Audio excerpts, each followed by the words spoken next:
so let me explain the history and the origin of the system. So in the beginning, it was merchants who engaged in finance, because merchants needed money in order to facilitate trade. Okay? And some merchants became extremely wealthy. And when they became very wealthy, they started banks in order to support trade and other merchants. Okay, so these banks traded in gold because that was the primary source and supply of money back then. Okay, so what happened is you would come and you would put your money, your gold, in a bank for safekeeping. And the bank would give you a contract, right? A contract is just saying, thank you for giving me your gold. I promise to give back your gold at any time that you want it. And this is what we call a receipt, right? And this would allow for better and easier trade. Because now I can take this contract and I can go to England, okay? Maybe I'm based in Italy. But now I can go to England and say, listen, I need to buy cotton or bananas from you. And the person is like, well, what are you going to give me? I'm going to give you gold, right? So I take the receipt and I give it to you, right? And why do we do this? Because it's a lot easier than giving gold to other people. And so this system would facilitate trade throughout the world. Doesn't make sense. Now, I'm the bank. I have all this gold. And I want to make money with it. So I want to give it to other people. So other merchants would come to me and say, listen, I need gold. Can you lend me out gold? Right? But I say to him, yeah, but if I give you out the gold, you have a security issue. It's inconvenient for you. So why don't I give you a receipt, a contract instead? Does that make sense? Because all I need is a contract, all I need is a receipt in order to go and do trade elsewhere. Right? So by doing this, what I've done is I've doubled the gold in my bank, right? I've created money out of nothing.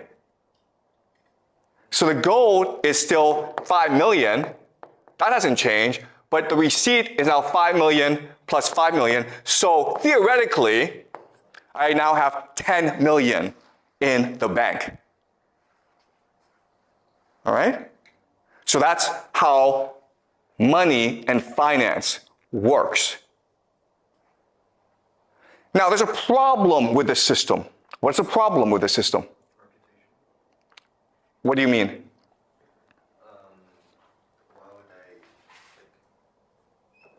Why would the other people take the receipt as gold? Okay, that's a good question, okay? Why is it that people believe in me? Okay? The answer is very simple. The answer is because throughout most of human history, people didn't need money. If you were just a normal person, what were you doing? Were you in a village growing crops? If you wanted to like get new stuff, what would you do? You would trade with someone else, right? Maybe you have a gold that I want. Well, then I would trade you a cow for it. So we didn't actually need money. So throughout most of human history, no one had any need for money. It was only in certain circumstances that you would want money. So for example, marriage, right? Okay? So throughout most of human history, money represented debt that could be unpaid. Debt that could never be repaid. So for example, a very common thing is, maybe you and I fight, and I kill you. Well, in theory, your family should now come and kill me. But obviously that would create a lot of problems, right? So the way to settle the dispute is, I would give your family money. Because money was symbolically meant to say, I'm sorry, I killed you. This is a debt that can never be repaid. Okay? That's what money was used for in most circumstances throughout human history, there was no actually real use for money. It was symbolic. But with the rise of trade and with merchants, they needed money in order to facilitate the trade. But these merchants all knew each other, so they trusted each other anyway. So money was a mechanism for them to trade easier, okay? Does that make sense? All right? Okay, so let's go back to the question. This system looks great. I can print money out of nothing, but there's a problem with this system. What is the problem? There's a problem here.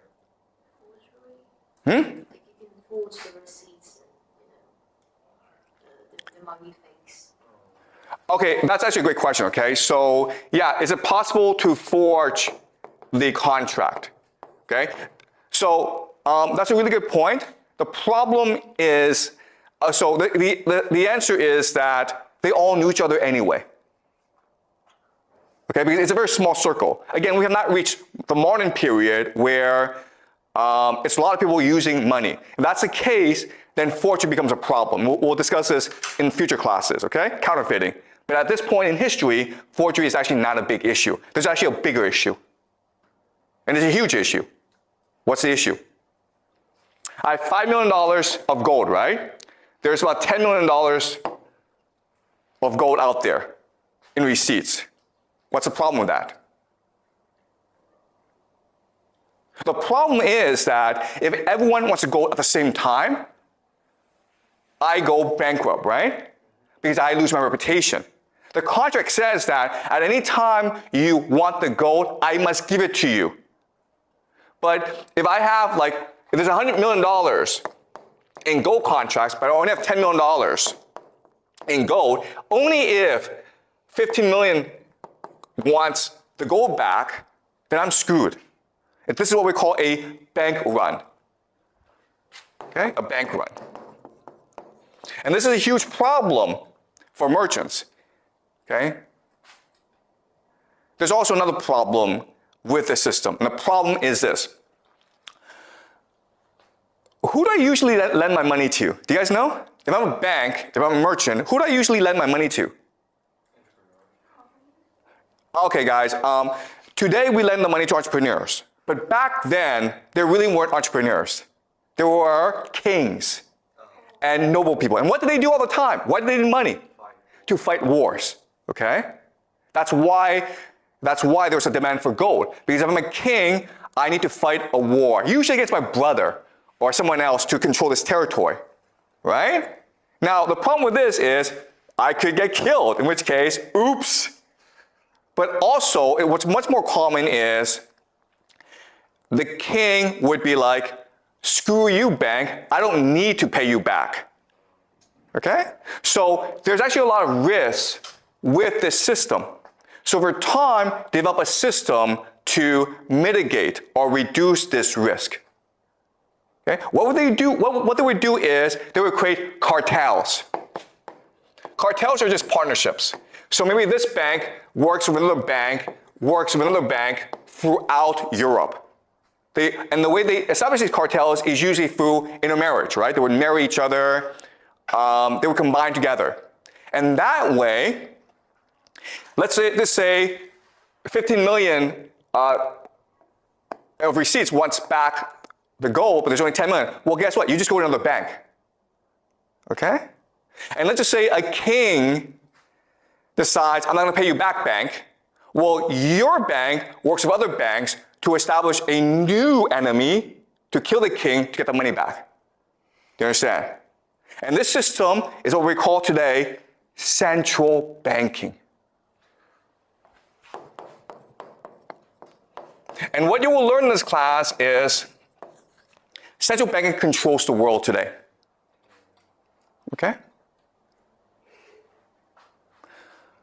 Now, what's really important about this system is that it's based on power. Right? And what power is, it can turn nothing, money, the contract, into everything. Okay? That's what money is. Okay, So we live in a world in which banks can print out money, right? So now let's ask ourselves a question. Wait a minute here. If the banks can print as much money as possible, why do we have poverty?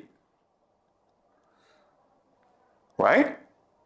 Because we can just give money to poor people and they wouldn't be poor anymore. Why do we have poverty? If there's all the food in the world that we want, why are people starving still? Why?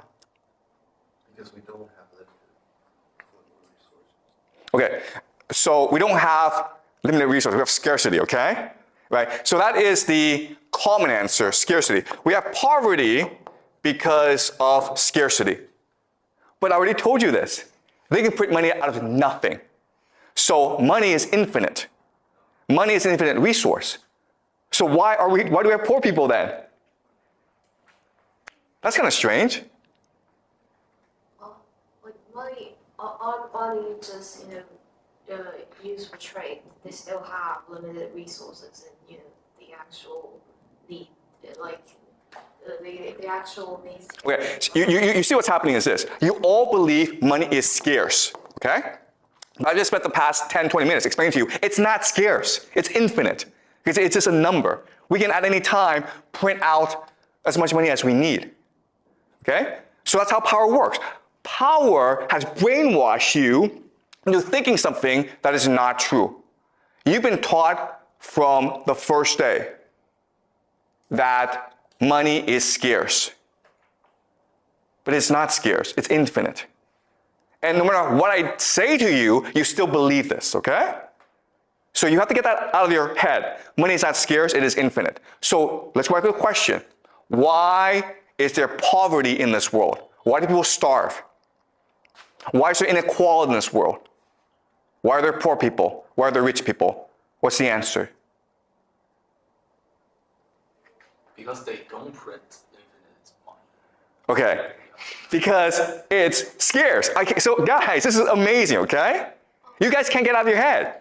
You think money is scarce. You think it is not possible to print infinite money, when I already told you it is possible to print infinite money because they do this all the time. Yeah? The one who has the power don't want everyone to share the same. Yeah, because we don't want people to all have money. The powerful people don't want that. That's exactly the answer. And why? Because otherwise, no one would work. Do you understand? The point of putting money is not to give you money. The point of putting money is to create the illusion that money is valuable, and therefore you work hard in order to obtain it. But in order for me to make you want to get money, I need to create artificial misery. Do you understand? Right? If there weren't poor people, you wouldn't want to be rich.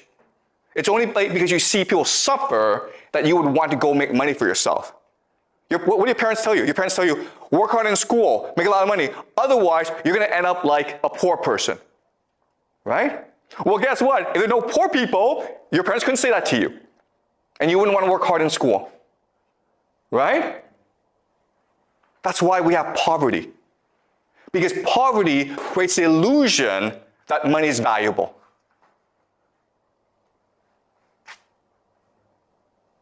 In other words, poverty isn't what you do to yourself, it is what the powerful do to you. Now let me ask you another question. You guys have studied some economics. Why do you have like crises? Crises. For example, there's a stock market crash. Or for example, the economy goes down and people lose their jobs. Why do you have crises? Exactly. You're not taught this in economics class. That's kind of weird, right? The point of crises is to destroy money. Why do we need to destroy money? Because if there's too much money in the system, people don't have to work. So you have to destroy this money in order to make people feel money is scarce. Okay, does that make sense? So why do we have wars? Right? Why are there wars in the world then? Because they're fighting over scarce resources, right? I already told you. Scarcity is a lie. The real reason is war is meant to destroy wealth in order to make you think money is valuable. Do you understand? You guys play World of Warcraft or these games, right? Guess what, guys? World of Warcraft in our world, there's absolutely no difference. You just run around pointlessly working hard to obtain credits in order to buy stuff. If credits just flew out of the sky, because they could do that, right? They could actually program the engine to just print money out of nothing. You wouldn't do nothing every day. You wouldn't play the game. Okay? It's only because you believe that there's scarcity in the world and that you must work hard to obtain wealth that you do any work. Do you understand this?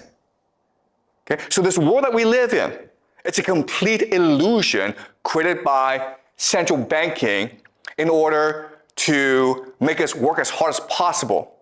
Because the real value is not money. The real value is the work we do. Okay? Does that make sense, guys? All right.